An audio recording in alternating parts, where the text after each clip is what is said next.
ছোট পর্দার বর্তমান সময়ের দুই আলোচিত তারকা আরশ খান ও তানিয়া বৃষ্টি একসঙ্গে জুটি বেঁধে অনেক নাটকেই একসঙ্গে কাজ করেছেন তারা। অনেক দিনের গুঞ্জন শোনা গেছে এই দুই তারকা নাকি চুটিয়ে প্রেম করে বেড়াচ্ছেন তারা। তবে বিষয়টি গুজব বলে উড়িয়ে দিয়েছেন তারা। তবে তাদের মধ্যকার সম্পর্কে যে ফাটল ধরেছে তা তাদের দুজনের কথা শুনলে বোঝা যায়। তানিয়া আরশের বন্ধুত্বের সম্পর্ক ছাড়া যে আর কিছু ছিল না তা বোঝানোর চেষ্টা করছেন দুজনেই। এবার আরশ খান জানালেন তানিয়া তার খুব ভালো বন্ধু ছিল না। সম্প্রতি এক সাক্ষাৎকারে ব্যক্তিগত জীবন নিয়ে নানা প্রশ্নের মুখে পড়েন আরশ খান। সেখানে উঠে আসে তানিয়ার সঙ্গে তার বন্ধুত্বের প্রসঙ্গ। তানিয়ার সঙ্গে বন্ধুত্ব নিয়ে অভিনেতা বলেন, আমরা আসলে কখনোই ভালো বন্ধু ছিলাম না। আরশ বলেন, আমি আসলে সস্তা কথা বলতে খুব কম পছন্দ করি। এই জন্য ধরেন এমন কোনো কথা বলিই না যে কথাগুলো অপ্রাসঙ্গিক, ভিত্তিহীন বা বলার জন্য বলে দিলাম। মানে আপনাকে যদি ভালো লাগে কখনোই বলবো না আপনাকে আমার ভালো লেগেছে। আরশ আরও বলেন, আমি এই ধরনের মুখোশধারী মানুষ না। এই ধরনের টপিক নিয়ে কথা না বললেই ভালো। আরশের এইসব কথা ভাইরাল হতেই রীতিমতো আলোচনা সমালোচনার মুখে অভিনেতা। নেটিজেনদের অধিকাংশই তানিয়াকে নিয়ে আরশের এমন উত্তর ভালোভাবে নেননি। সঙ্গে তার কথা বলার ভঙ্গি ধরে কটাক্ষ করেছেন অনেকেই। তবে তাদের অনুরাগীরা এমনও দাবি করেন তানিয়া বৃষ্টি হয়তো আরশকে এমনই কষ্ট দিয়েছেন, যে কারণে এই ধরনের উত্তর দিতে বাধ্য হয়েছেন এই অভিনেতা। ঈদ উপলক্ষে সিনেমা ও ওটিটি কন্টেন্ট দুই মাধ্যমে এবার রয়েছেন চিত্রনায়িকা তমা মির্জা। বলা যায় এবার ঈদে নিজের সঙ্গে নিজেই চ্যালেঞ্জ নিয়েছেন এই অভিনেত্রী। ছোট ও বড় পর্দায় দুই মাধ্যমে লড়াইয়ে নেমেছেন। ঈদে প্রেক্ষাগৃহে আসছে তার অভিনীত দাগি নামে একটি সিনেমা। এতে তিনি জুটি বেঁধেছেন আফরান নিশুর সঙ্গে। এটি পরিচালনা করেছেন শিহাব শাহীন। ঈদ আসতে আর কয়েকদিন বাকি, কিন্তু তার আগেই ছোট পর্দায় নিজের আমলনামা নিয়ে হাজির হয়েছেন তমা মির্জা। মধ্যরাতে যে মানুষগুলোকে সাদা পোশাকধারীরা তুলে নিয়ে যায়, যারা আর ফেরে না, তাদের নিয়েই আমলনামা তৈরি করেছেন রায়হান রাফি। 13ই মার্চ এটি প্রকাশের পর থেকেই বেশ আলোচনায় রয়েছেন। তবে তৈরি হয়েছে বিতর্কও। নির্মাতার মতে সত্য ঘটনার উপর নির্মিত এই ওয়েব ফিল্মটি, কিন্তু এটি যার ঘটনা নিয়ে নির্মিত হয়েছে টেকনাপের সেই আলোচিত কমিশনার একরামুল, যাকে ক্রসফায়ারে দেওয়া হয়েছিল। তার স্ত্রী সোশ্যাল মিডিয়ায় এই ফিল্মটি নিয়ে আপত্তি তুলেছিলেন। পরে নির্মাতা জানান এটি একরামুলের ঘটনা নয়। তবে বিতর্ক বাইরে রেখে ফিল্মটিতে পারভিন চরিত্রে বিশেষভাবে নজর কেড়েছে তমা মির্জা।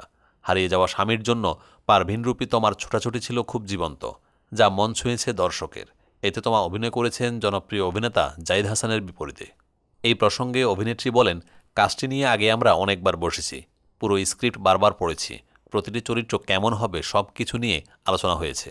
আমি সাধারণত বাস্তবধর্মী, ব্যতিক্রম ও চ্যালেঞ্জিং কাজ করতে পছন্দ করি। এখানেও চ্যালেঞ্জের বেশ কিছু জায়গা ছিল। পারভিন চরিত্রটি খুবই ইনোসেন্ট, পাশাপাশি দর্শককে যুক্ত করাটা খুবই গুরুত্বপূর্ণ ছিল। ওই জায়গা থেকে এগুলো আমার কাছে চ্যালেঞ্জিং মনে হয়েছে। তবে যেহেতু দর্শক পছন্দ করেছেন, রিভিউ ভালো পাচ্ছি, সেহেতু মনে হচ্ছে কাজটি বেশ ভালোভাবেই করতে পেরেছি। এইদিকে ছোট পর্দায় উতলে গেলেও তোমার সামনে রয়েছে বড় চ্যালেঞ্জ। ঈদে মুক্তির অপেক্ষায় রয়েছে প্রায় 1 ডজন সিনেমা, যেখানে পুরনো সব জনপ্রিয় নায়িকার পাশাপাশি এবার নতুন নায়িকারাও প্রেক্ষাগৃহে আসছেন। সেই তালিকায় দাগি সিনেমা নিয়ে হাজির হচ্ছেন তমা। অভিনেত্রী তমা পরীক্ষিত হলেও নিজের স্থান ধরে রাখার চ্যালেঞ্জ তাকে এবার মোকাবেলা করতে হবে। অবশ্য দাগি সিনেমার পোস্টার, টিজার বেশ প্রশংসিত হচ্ছে। তবুও আসল পরীক্ষা এখনও বাকি। এই নিয়ে কোনো চাপ বোধ করছেন কিনা এমন প্রশ্নে তমা বলেন, আমি আমার অভিনীত সিনেমা নিয়ে বাড়তি কোনো চাপ নিচ্ছি না। আমার বিশ্বাস যারা আমার আমলনামা দেখেছেন তারা দাগিও দেখবেন, কারণ এইখানেও আমি ভিন্ন একটি চরিত্র করেছি যা নতুনত্ব দেবে। তবে আমি ভাগ্যবান, ঈদে এত ভালো ভালো সিনেমার মধ্যে আমার সিনেমাও আছে এবং এই সুন্দর একটি আনন্দের অংশ হতে যাচ্ছি। আশা করি ভালো কিছুই হবে। শোবিজের ঝলমলে দুনিয়া ছেড়ে ধর্মের ছায়াতলে ফিরে আসতে দেখা যায় অনেক তারকাকে। সেই তালিকায় যুক্ত হলেন আলোচিত শিশুশিল্পী সিমরিন লুবাবা। একসময় নানা কারণে সংবাদের শিরোনাম হয়েছিলেন এই লুবাবা। নেটিজেনদের কাছে তিনি কখনও হাসির খোরাক হয়েছেন, কখনও সমালোচনার শিকার। তবে বয়সের বিষয়টা বিবেচনায় এনে শেষ পর্যন্ত অনেকেই তাকে নিয়ে সমালোচনা থেকে সরে আসেন। তবে এবার নতুন এক কারণে আলোচনায় লুবাবা। অনেক দিন ধরে তিনি নিজেকে ইসলামের পথে পরিচালনা করছেন, তবে শোবিজ থেকে পুরোপুরি সরে যাননি। এখন তিনি নিয়মিত ব্লগিং করছেন, ফুড ব্লগিং, ট্যুর ব্লগিংয়ের পাশাপাশি ইসলামিক ফ্যাশন ইনফ্লুয়েন্সার হিসেবেও পরিচিতি পাচ্ছেন। নেটিজেনদের কাছেও তার পরিবর্তন প্রশংসিত হচ্ছে। সম্প্রতি এক সাক্ষাৎকারে লুবাবা তার জীবনের এই পরিবর্তন নিয়ে খোলামেলা কথা বলেছেন। বিশেষ করে তিনি পরকালের গুরুত্ব তুলে ধরেন এবং সবাইকে ইসলামের পথ অনুসরণ করার আহ্বান জানান।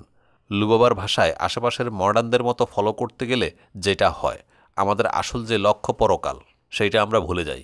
যেমন আমরা নিয়মিত মিডিয়াতে কাজ করি, কাজ করা যায়, কিন্তু কাজের যে ইসলামিক ওয়েটা আছে বা উদ্দেশ্যটা আছে সেটা অনুসরণ করা বেটার। আর ইসলামের পথ বেছে নেওয়াটা আমার জীবনের একটা বেস্ট ডিসিশন। এই পরিবর্তনকে ঘিরে ইতিমধ্যেই অনেকেই লুবাবাকে সাধুবাদ জানিয়েছেন এবং তার নতুন পথ চলার জন্য শুভকামনা জানাচ্ছেন।